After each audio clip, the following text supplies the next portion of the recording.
ఓం నమ శివాయ. కార్తీక మాసం మొదటి రోజు పారాయణం. ఈరోజు ఎవరైతే శివాలయానికి కానీ విష్ణువాలయానికి కానీ వెళ్ళి దేవుడి దర్శనం చేసుకొని సాయంత్రం ఇంటికి వచ్చి దీపారాజన చేసి ఆకాశ దీపాన్ని చూస్తారో వారికి ఇహ పర సౌఖ్యాలు కలుగుతాయి అనటంలో సందేహం లేదు.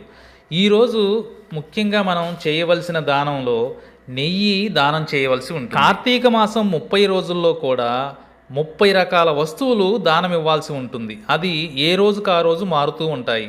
ఈ రోజైతే బంగారం నెయ్యి దానం ఇస్తే చాలా మంచిది. పూజ చేసిన తరువాత కార్తీక వ్రత సంకల్పాన్ని నివేదించి విజయాన్ని అభ్యర్థించాలి. మనం ఏమీ చేయలేకపోయినా ప్రతిరోజు ఈ కార్తీక మాసంలో 30 రోజులు కూడా ప్రతిరోజు కానీ కార్తీక పురాణం వింటే చాలు.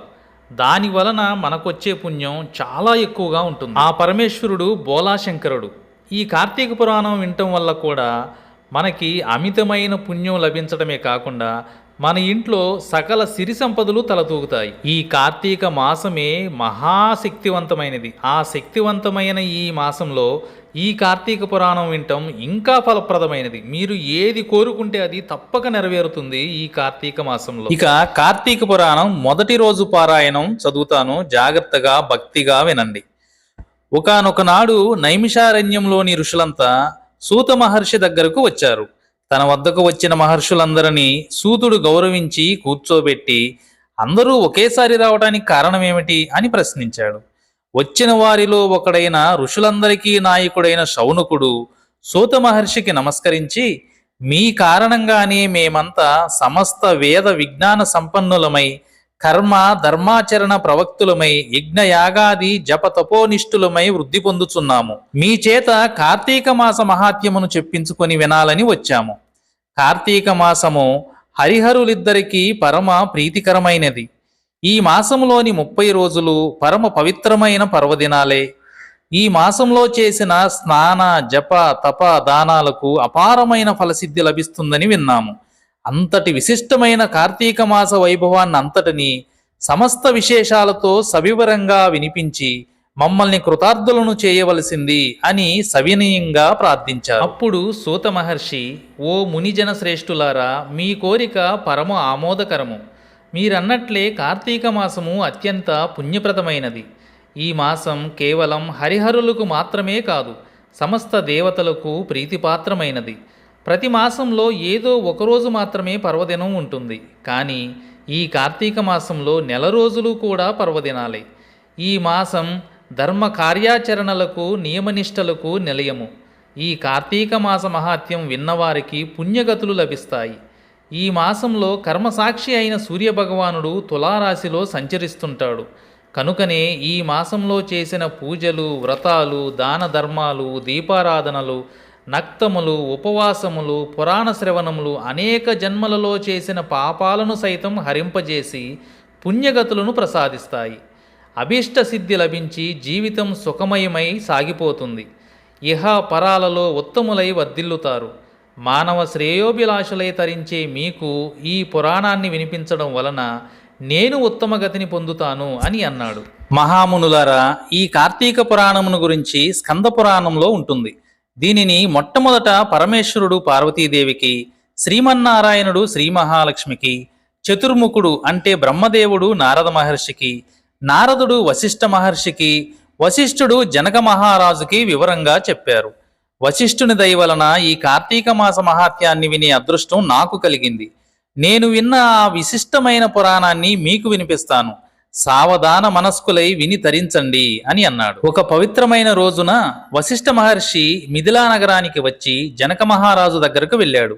రాజర్షి అయిన జనకుడు వశిష్ఠ మహర్షికి సగౌరవంగా సముచిత మర్యాదలు చేసి, మీ రాకకు కారణం ఏమిటి అని అడిగాడు. అందుకు వశిష్ఠుడు, జనకరాజా, నేను సిద్ధాశ్రమంలో యాగం చేయాలని సంకల్పించిన యాగానికి నీ సహాయం అడుగుదామని వచ్చాను అన్నాడు.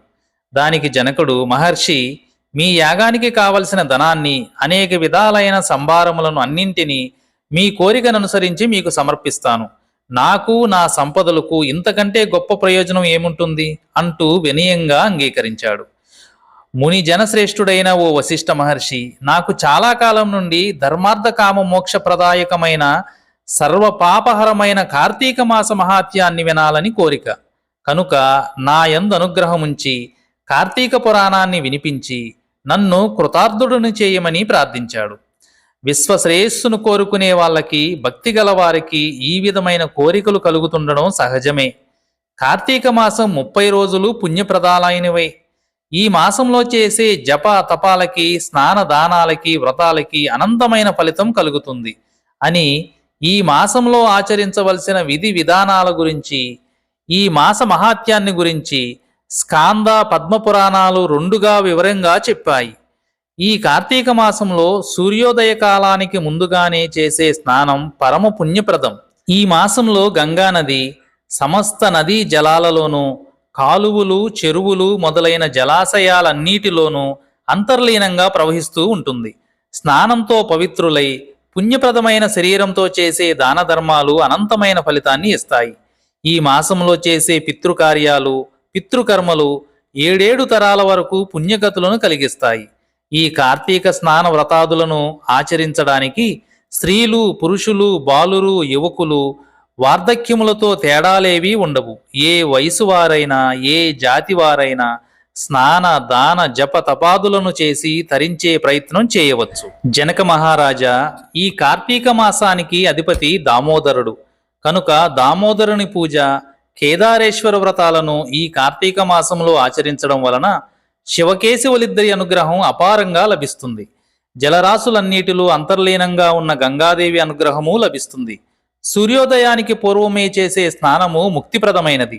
మనం కార్తీకంలో చేయవలసిన దాన ధర్మాలు, సంధ్యావందనాది నిత్యకర్మలు, తర్పణాలు, దీపారాధనలు, దీపదానాలు, వనభోజనాలు, సమారాధనలు, సోమవార వ్రతాలు, కార్తీక పౌర్ణమి నోము ఇవన్నీ కేవలం పుణ్యమును ప్రసాదించడం మాత్రమే కాక శరీరానికి తేజస్సును, శక్తిని, మేధస్సును, మనసుకు శాంతిని, స్థిరత్వాన్ని, స్థిమితాన్ని, సంపదలను కూడా కలిగిస్తాయి.